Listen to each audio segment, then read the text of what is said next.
Hi, guys. Thank you for joining me for another episode of A Letter To, where we discuss matters of the heart. And we got a man on the platform today, y'all. I'm so excited. Not because he a man, like that, but just because men don't typically open up and are not, don't want to talk about their feelings. So this is just a blessing to have him with us today. Come on now. And we're gonna let you introduce yourself because typically I let my guests introduce themselves. So tell us a little bit about yourself. I am I am Shelton Seaworth. I am a deacon at the Potter's House, Mm-hmm. owner and founder of a company called J Agape Art Entertainment. Okay. And it's just a Christian platform company to promote Christian artists and singers and stuff. Oh So wow, that's yeah. awesome. Okay. So at the end, we're gonna let you tell us how people can connect with you. Okay. Okay. So this is how I met Shelton. I was on the other side of the spectrum. He was the interviewer, and I was the interviewee. And on his show called The Re Up. You want to tell us a little bit about The Re Up?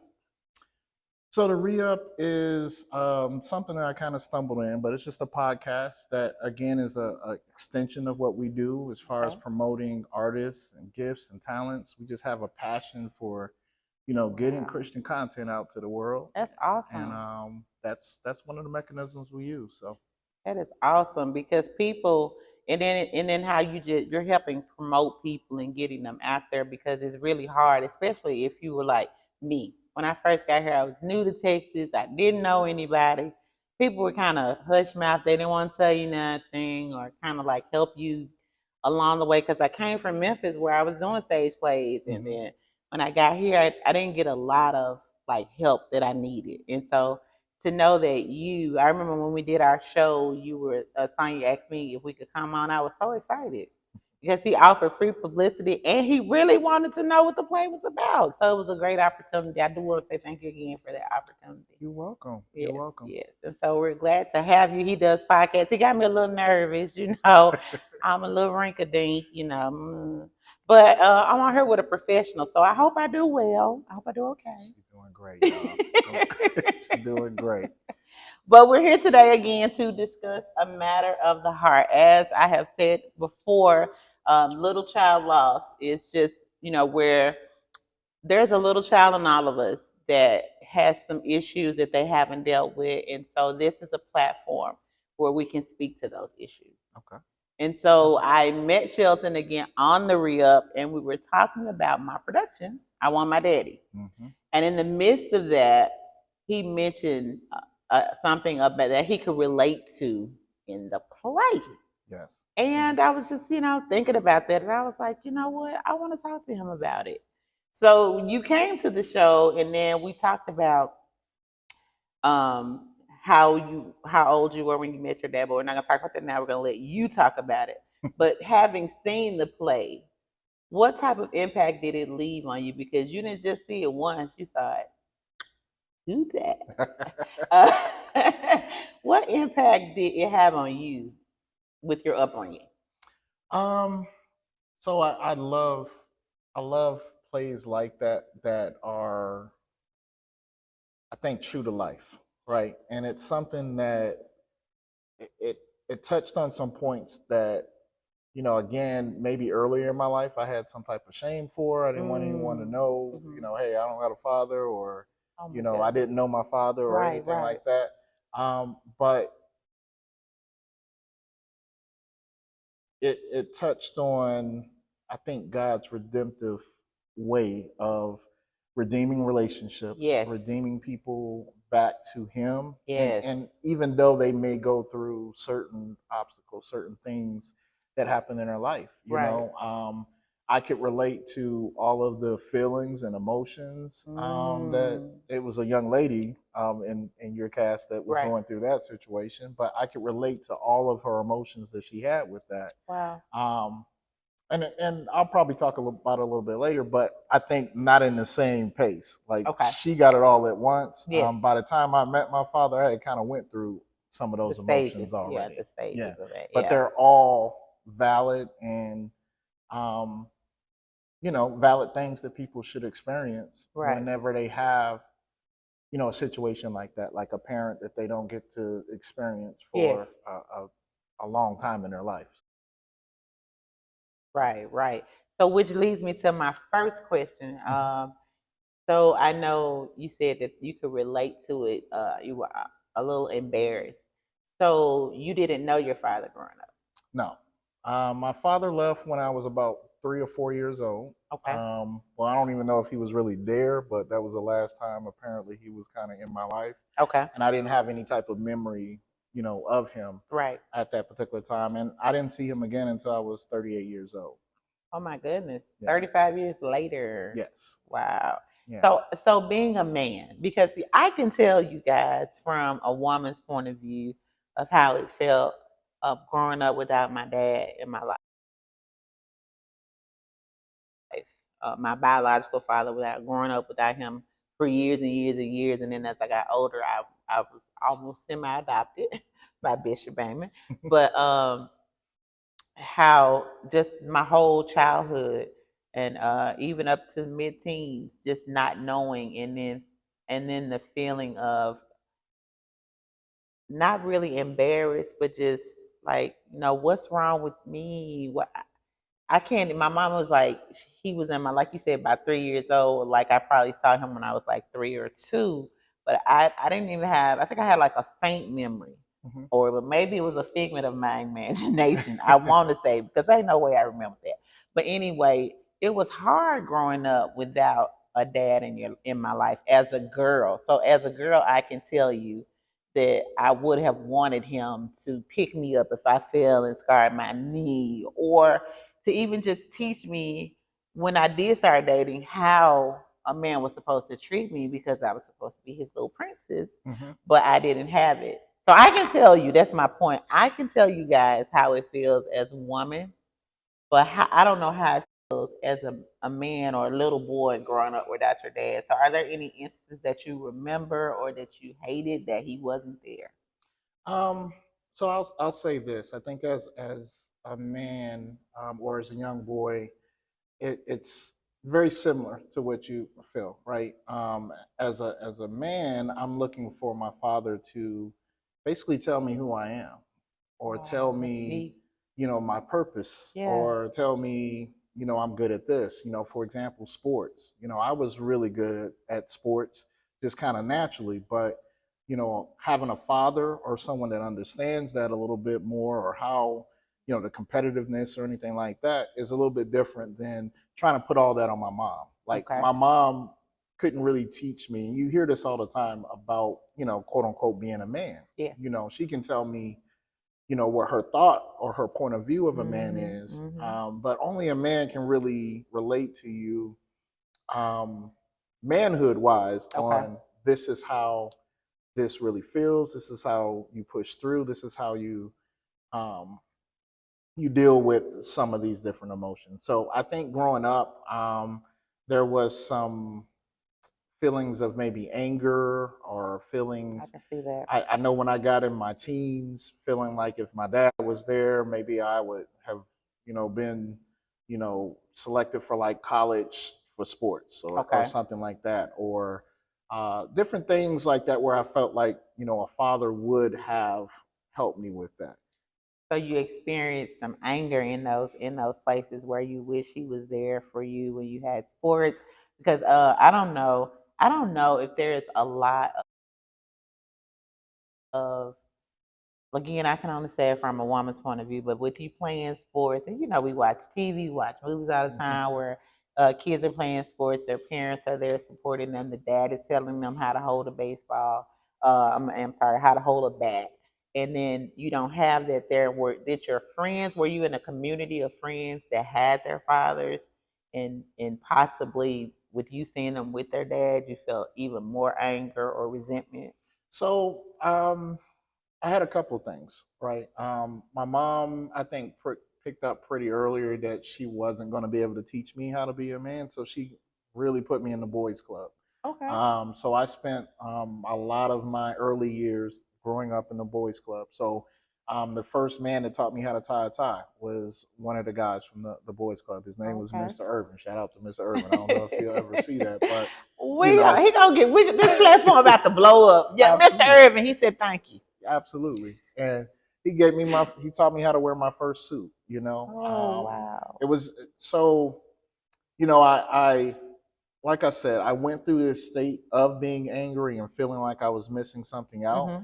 But I think as I got to connect and know God a little bit more, I realized that along the way, He put different things in my life to compensate for my father not being there. And then later on, I kind of found out that it, and I don't know the best way to say this because my father has passed, but it probably was even best for him not to be in my life because he could have, brought some things different out of me Okay. in life Okay. or taught me some things that I probably didn't need Didn't need to to know. to know, Mm-hmm. So I had a stepfather.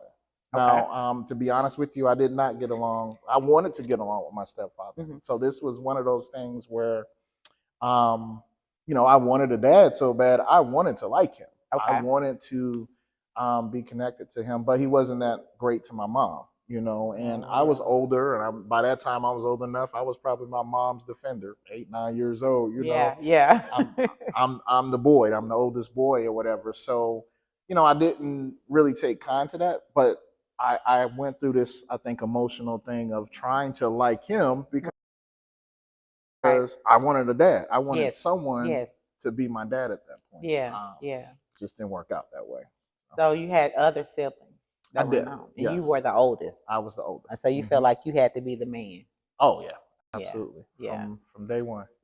So it's innate. It's innate in man to be the man, Yeah. basically, even without that father. But I do like what you said as far as because I still believe that it's important that even if you don't have your father in your life, role models are important Yes. in your life. And I love how you brought up the boys club because when I was younger, and we stayed with my grandmother in the projects, there was like a boys club that was up the street, Hmm. and a lot of the boys went to the boys club.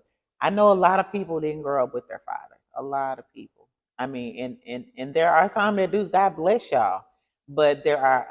I think that probably more that's not than Hmm. more that did. Right. But for communities like the boys club, Hmm. that taught you how to tie your tie. I remember at our church when I first came, and I saw that they had the boys to men, and they Hmm. were teaching the boys how to tie their.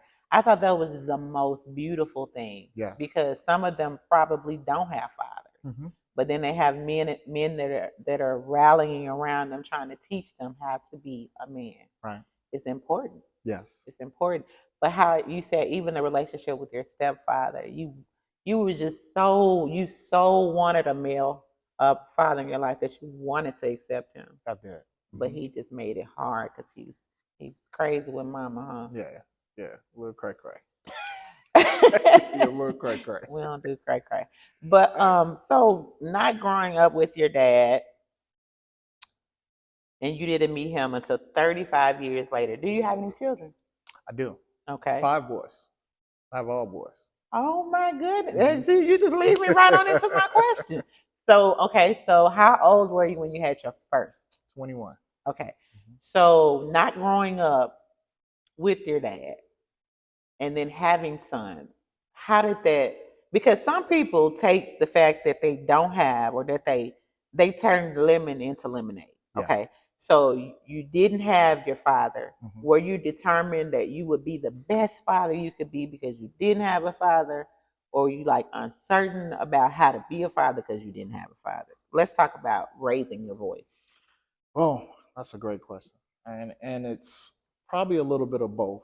I definitely did not have a point of reference for being a father, but what I did have was this passion to where I did not want my sons ever to not know who I was, or for me not to be in their life. Um, which and just transparently, I have 5 boys. My oldest son was by a high school sweetheart. Hmm. I thought we were going to be together. We didn't end up being together, and Hmm. so what came into play then is you're dealing with court, you're dealing with Yeah. child support. You're dealing with visitation and stuff like that. And it was even offered to me at one point that hey, you don't have to pay child support. You can give up the rights to your son. Oh no. And so for somebody like me, that was Hmm. a very hurtful, Yeah.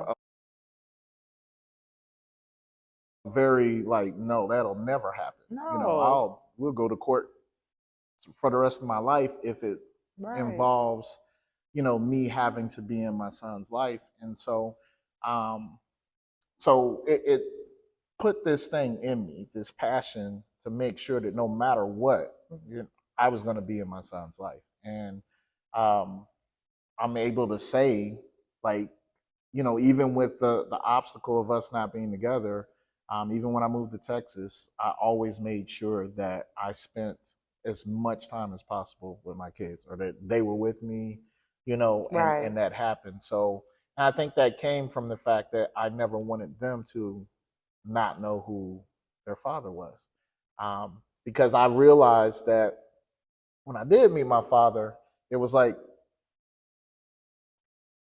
a missing piece of a puzzle, right? So there was a Mm. lot of things that I didn't realize or didn't know I was this way because I actually got that from Yeah. my dad. My dad was very artistic. I used to draw and paint and was in art school Wow. and all of that kind of stuff. He was an artist, and um, my my dad has the greatest personality. He's most talkative. I mean, walk in a room, never meet a stranger Stranger. type of Yeah. guy. Yeah. My mom ain't like that. I've always been like that though. Yeah. I've always been able to walk into different spaces and connect with people. Okay. And I got that from him. I alluded to this earlier, but my dad used his gift to woo women, Okay now. right? And Give me so woo woo woo. Daddy was a Machiavelli. He was a Rolling Stone. He was a Rolling Stone. The Rolling Stone. Okay. Um, I'll tell you how he found me. No, we're not there yet. We're not okay. Okay, we're not there yet. You We'll run go it. there later. No, go ahead. Go ahead. We're there. How do you find it? Well, I mean, just to drive home the point that my dad was a Rolling Story Stone. He was like, I think my dad was in his close to 60 when Okay. we met, right? And um, at this time, we had just started doing the re-up, and it was really taking off. We were still on the online radio show. And so a lot of people used to kind of friend me on Facebook and stuff like that, and want to be connected to what we had going on Uh there. And huh. so and sometimes ladies would DM me, and Yeah. I'm like, hey, I'm married, da da da. And this lady DM me, and she started asking me all of these personal questions. And I said, I did my normal statement, like, ma'am, I'm married. If you want to talk about the show, Come watch on the now. show, da da da. Paper hustle. You heard it. She said, no, let me tell you who I am. She said, I think I know someone that might know you or might be looking for you. Oh Now wow. she's my age. Matter of fact, she was younger than me. Oh Now, I'm my. 38. She was like 35. Okay. She was dating my dad at the time, but he didn't know how to use Facebook and all of that kind of stuff. So he had her out there doing research. Daddy had him a young tenderoni. 35. Okay, Daddy. So he had this gift to gab. And that's how we connected. When she told me, she said, I know your dad. And I'm like, trying to understand, like, how you know my dad? Yeah, yeah. Oh my goodness. Okay, um, so since we're there, mhm. um, I'm just wondering because I don't know if by then you had found God already and he kind of tenderized your heart before you actually met him, so all the anger was gone. But I'm sure that there was a plethora of questions that you had, even though I'm about to ask my question, but I'm framing it. Okay. Okay. No, I got you. But when I first met my dad, I said I had always said growing up, even because he wasn't there most of it, I was like, I'm gonna hate him. Hmm. I will hate him. If I ever meet him, I'm gonna hate him. But he shows up at my graduation and the hatred went out the window because the little child wanted her daddy. Right. And so I'll tell that story till probably till I die. But I thought I was gonna hate him. Mm-hmm. I literally thought that I had held to that, but it was like boom, whoosh, just went out the door. So with you, I'm sure you were. I'm not sure, but the Lord probably had tenderized your heart. But even in that, when you first met him, tell me about meeting him. Where did you meet? Walk us through that.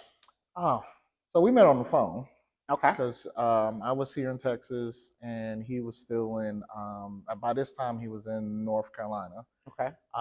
So we exchanged numbers online, and then we talked. And I will say this: I was definitely past the anger stage. Okay.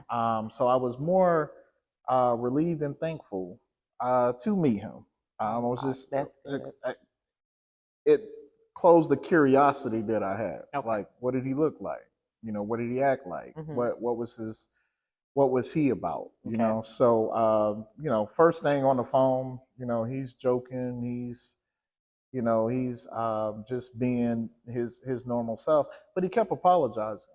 And almost every call that we had, every time I saw him, he would apologize. um, like, man, I'm sorry I wasn't in your life, and he would continue to do that. And I found myself always telling him, Dad, you don't have to apologize, because to answer your question, yes, I think God had already kind of taken me through a process Okay. of forgiveness Yeah.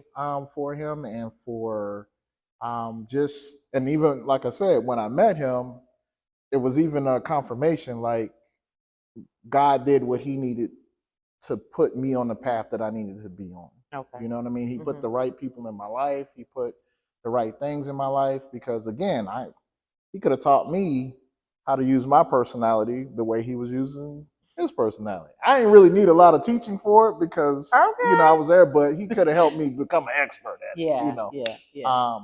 But so I think, by that time, having the bumps and bruises and things like that in my own life, I had already kind of grown to a place where I had understanding and forgiveness for him. And so I remember our conversations were, I was always just telling him, I want to get to know you. I want to get to know, I want you to get to know me. The only irritation I had was that he would always ask me about my mom. So That's how your mom doing? I'm that like, man, I Rolling just met Stone was you. still rolling. He was still trying to. He was trying to see what he could rekindle her. Right, right. Like, no, not, Boy, Daddy no, was we're something not. else. Yeah. So these conversations were on the phone. What happens when you meet him face to face? Because you're looking at him. I went to Virginia. I went back home. His brother, my uncle, lived in Virginia. Oh, when I met him, I found out that I had two sisters and a brother. Um, my brother looks just like me. Oh We're my just a goodness. little younger. Yeah. And then I have two sisters that actually grew up and went to high school, almost the same high school that my younger brother and sister that Okay. I grew up with. They were in Okay. the same grade. They actually kind of Mm. crossed paths there. Yeah. So Yeah. very small world. Kind of all grew up in the same, I think, neck of the woods. Mm-hmm.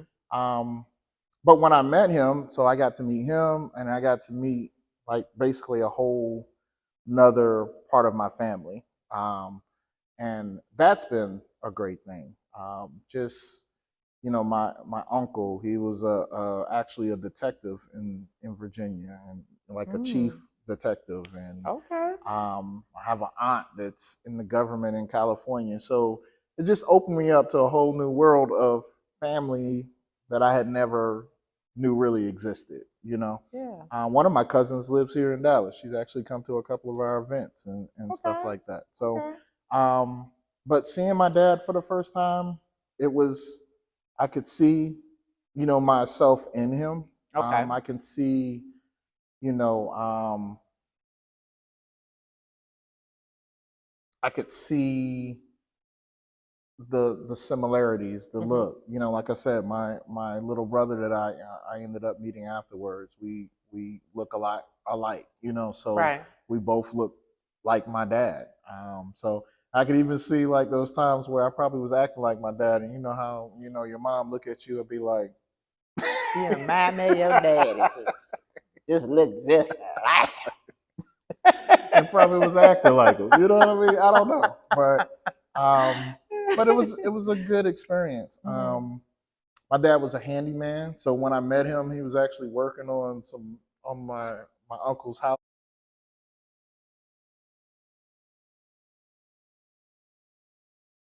He was actually that was different because I'm not a handyman. I don't be building nothing or. So It was- no, because you're looking at the man that birthed you at this point. So yeah, you guys have formulated a relationship on the phone. But when you saw him, was it like, now I see where I came from? Like almost, I ain't gonna say did you want to cry, or was it like an emotional moment for you to just actually lay eyes on him? Because that had to be kind of impactful to see this is where I came from. and remembering it, it was probably more emotional afterwards. Mm-hmm. Because like I said, he like being around him, you couldn't be emotional because he's just gonna say something crazy or so And give you a emotions is chance, not gonna yeah. get into that. But I think reflecting, I think the main emotion I got was more for God that He would give me the opportunity Yes. to meet Him and close that loop Yes. because otherwise, the only thing that was in the back of my mind is I never knew him, Yeah. and his last name was Williams, so it was like I remember searching for him in my 20s. Oh, like Wayne Williams. That was It's a million of them, it I'm was a million of Wayne sure. Williams just in the area that we lived in. So it was It would have been hard to find them. it really hard to find Yeah, him. yeah. And so, but there was closure because he said things like, hey, I did look for you. I did want to be in your life, or I did, but it was just things that wouldn't work out with me and your mom, and so I think there was some confirmation in that. Okay. But it probably wasn't as emotional as it could have been if I met him Earlier years on. earlier. Yeah. To be honest with you, I felt like most of the time, the last couple of years that I got to spend with him, it was more reassuring him Yeah. that everything Everything's okay. everything was good. Yeah. And I'm just glad to. He probably needed to have peace with that too. I think he, To know that yeah, it was okay. yeah, I That think you he were did. okay. Mm-hmm. Yeah. Yeah. The fact that I'm just gonna say everybody doesn't get the apology or the explanation. No. Because sometimes when men do pop back up, they almost make you feel like I'm doing you a favor being in your life. Mm-hmm. So you probably don't know it, but you probably needed to hear that apology. You probably need to hear it over and over and over again. Mm-hmm. But like you said, the validation or validating that he did want to find you. Like there was some I don't think I got an apology. I got an apology, thank God. But I wanted the apology when I first met him. Right. Right. I wanted the apology the day he showed up. I wanted him to tell me why he wasn't in my life. So all of my questions didn't get answered that day. Right.